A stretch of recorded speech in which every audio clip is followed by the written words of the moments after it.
So, namasyal nga kami guys kasi ito ay araw ng linggo.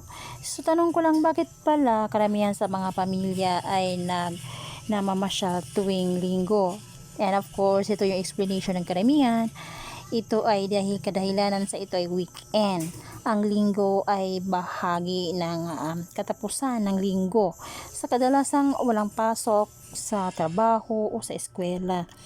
Ito ang nagbibigay ng pagkakataon sa mga tao na mag-relax at maglibang pagkatapos ng mahabang linggo, of course.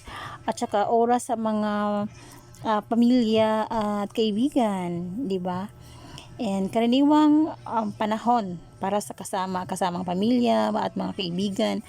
Maraming pamilya ang naglalaan ng araw na ito para sa mga aktibidad like pumunta sa mga parke, yes, magbisita sa mga park o kundi kaya magpunta sa mga mall, o di ba?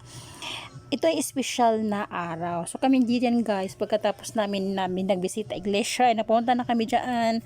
Palabas na kami kasi pupunta kami sa park doon sa Luneta kasi alam namin na mayroon doon dancing fountain tuwing hapon. So pagkatapos namin diyan guys ay dumiretso na kami doon. Pagkatapos namin diyan ay sumakay na kami ng carousel. Siyempre ang carousel kasi dito ay napaka-comfortable for me dahil mabilis lang siya. Tapos of course guys, papunta doon hindi carousel ang sinakyan namin, sumakay kami ng bus kasi doon kami sumakay sa PTEX. So papunta dyan, sumakay pa kami ng bus papuntang PTEX o carousel papuntang PTEX, I mean. Tapos pagdating ng PTEX, sumakay pa kami ng bus papunta nga doon sa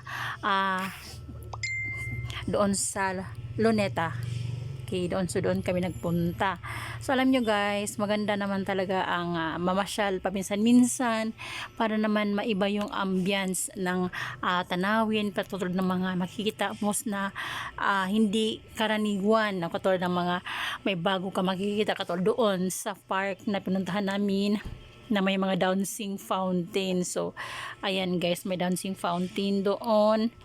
So kung sino mang hindi nakakapunta, so punta kayo guys para makita nyo rin yung sinasabi ko at maranasan nyo rin yung kagandahan. Gumanda na ngayon ang Luneta Park guys, sa totoo lang. At dito kami guys, video na kami, nag-stop kami dito banda kasi meron kami hinintay.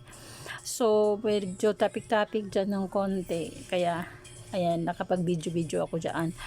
So every weekend maglaan talaga kayo ng oras para sa inyong pamilya o sa inyong mga kaibigan man o sino man yung gusto nyong isama para mamasyal, kasi paminsan-minsan lang naman ang linggo. So medyo na traffic guys, kaya umalis na yung sinakyan namin. Ito naman ay e-bike kasi nga papunta naman kami nito sa MOA. So ang ginawa ko kasi dito guys, dalawang video ito na ine-edit ko na lang kasi parang may ma-i-upload lang ako at naipakita sa inyo guys. So pasensyahan nyo na kung medyo na-cut yung video natin. Ang importante ay meron tayong na-i-upload at may na-i-update ako sa inyo sa mga activities na nagagawa ko.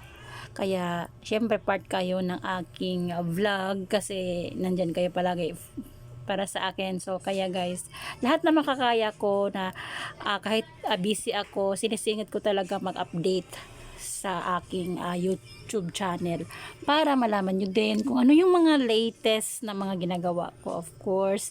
Kasi syempre we are family, di ba?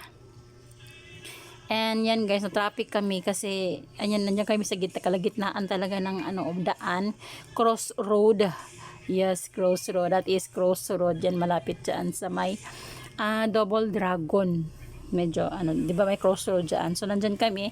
So yan yung location na yan dyan. Kasi malapit na kami sa MOA. So ikakat ko na dito ang video guys. At hanggang sa sunod na muli na pag-update ko. Pagbigay ko na update sa inyo. Thank you so much for watching. And bye bye for now.